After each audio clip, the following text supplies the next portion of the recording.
السلام علیکم ناظرین، آپ دیکھ رہے ہیں کپتان نیو ٹی وی. میں ہوں آپ کے ساتھ آپ کا میزبان زاہد حنیف. ناظرین، پروگرام سنو پاکستان میں آج میرے ساتھ مہمان شخصیت موجود ہیں میڈم اندلیب انور چودھری، ایڈوکیٹ ہائی کورٹ. تو آئیے بات کرتے ہیں میڈم اندلیب انور چودھری سے. جی السلام علیکم. وعلیکم السلام. جی سب سے پہلے میم بہت شکریہ، آپ نے ہمیں وقت دیا. اچھا میم، آپ وکالت کے شعبہ میں کب سے وابستہ ہیں، ایک تو یہ بتائیے، اور آپ کیا بننا چاہتی تھی جو آپ لائر بن گئی ہیں؟ اچھا، کیا بننا چاہتی تھی اور وکالت کے شعبے سے؟ میری اسٹینڈنگ ہے 7 ایئرس اور میں ایڈوکیٹ ہی بننا چاہتی تھی. اور یہ بڑی آپ کو بات سرپرائزنگ ہوگی آپ کے لیے کہ جب 2 and 3 کا بچہ ہوتا ہے، 2 and 2nd اور 3rd کلاس میں بچہ پڑھ رہا ہوتا ہے، تو تب سے ہی کوئی مجھ سے پوچھ رہا تھا آپ نے کیا بننا ہے، تو میں کہتی تھی میں نے ایڈوکیٹ بننا ہے. مجھے شروع سے کیا وائی کیا ہے اس کی، کیا وجہ ہے کہ آپ اس شعبہ میں آئی، اس فیلڈ میں آئی؟ ایک تو جب مجھے نوحو ہی نہیں تھی اس شعبہ کی، جیسے بچپن میں کہہ لیں، مجھے تو یونیفارم بہت پسند تھا. مجھے ایک اتھارٹیٹیو پروفیشن، جیسے کہ اتھارٹی ہے، اس میں آپ کچھ کر سکتے ہیں، آگے بڑھ سکتے ہیں، مجھے لگتا تھا ایک ڈیفرنٹ کام مجھے کرنا ہے، تو اس لیے میں اس پروفیشن کو چوز کیا. کس طرح کے زیادہ میم کیس آتے ہیں؟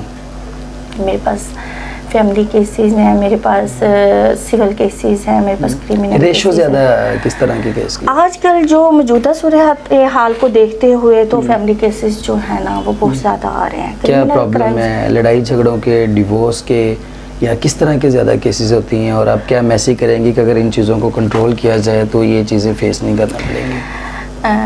I am not only just advocate but I am sociologist also. ٹھیک ہے. You know that they are called the doctor of the society. And they find where's the problem in the society and they diagnose where's the problem all surrounding all of the society and in which way we overcome those problems. اور I think so behind the reason تو یہی ہے کہ poverty. ہمارے ملک میں غربت کی شرح یہ ہے، ہم انفارچونیٹلی ہماری سوسائٹی میں نا بیڈ لک کہہ لیں ہماری سوسائٹی کی، جو امیر لوگ ہیں وہ امیر سے امیر تر ہیں، اور جو غریب لوگ ہیں وہ غریب سے غریب تک اس پوزیشن میں ہیں کہ پاورٹی لائن، غربت کی لائن سے بھی وہ لوگ نیچے ہیں. پاورٹی لائن سے کیسے نیچے ہیں کہ ہماری سوسائٹی میں ایک ہیومن بینگ کو بیسک نیڈس جو غریب لوگوں کی ہے، روٹی مکان کپڑا، وہ بھی نہیں پوری ہو رہی. یہ تقریباً تمام سیاستدان نعرہ لگاتے ہیں، اس پہ امپلیمنٹ کیوں نہیں ہوتا؟ Implementation, corruption no doubt. ہماری سوسائٹی میں تو میں نے اب چونکہ میری اسٹینڈنگ ہے، میں پریکٹسنگ لائر ہوں، میں نے دیکھا ہوا ہے بہت سارے، جیسے لائک پولیس کے محکمے کو لے لیں. مجھے پچھلے دنوں کسی سے واسطہ پڑا تو انہوں نے کہا کہ میڈم پاکستان میں ایک مردے میں جان نہیں ڈلتی ورنہ سب کچھ کچھ. اچھا میم، آپ پرسنلی کون سی سیاسی پارٹی کو آپ سپورٹ کر رہی ہیں؟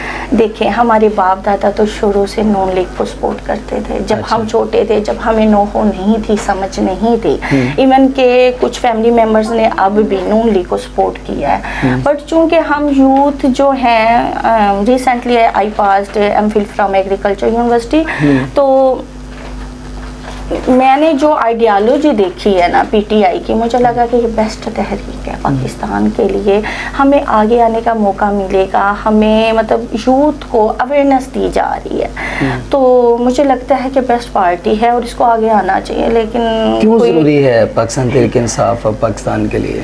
پاکستان کے لیے اس لیے ضروری ہے پاکستان آگے ترقی کرے. بیچارہ یہ ملک بہت ساری کنٹریز جو جیسے لائک امریکہ یا دوسری کنٹریز ہے، ان سے ڈونیشن لے کے بیٹھ جاتے ہیں اور وہ خود ہی گرد برد کر لیتے ہیں. پاکستان کے بیچارے پس کے رہ گئی عوام، کسی کو کوئی مطلب ایک بندہ فیسیلیٹیٹ ہونا تو دور کی بات، اس کو زندہ رہنے کے لیے بھی بیسک نیڈس اس کی پوری نہیں ہو رہی. تو آئی تھنک سو، مجھے لگتا ہے کہ عمران خان از دا بیسٹ. وہ آئیں گے، کچھ کریں گے، ان کو کرنے تو دیں. جیسے اب آج عمران خان کا جلسہ ہے لاہور میں، تو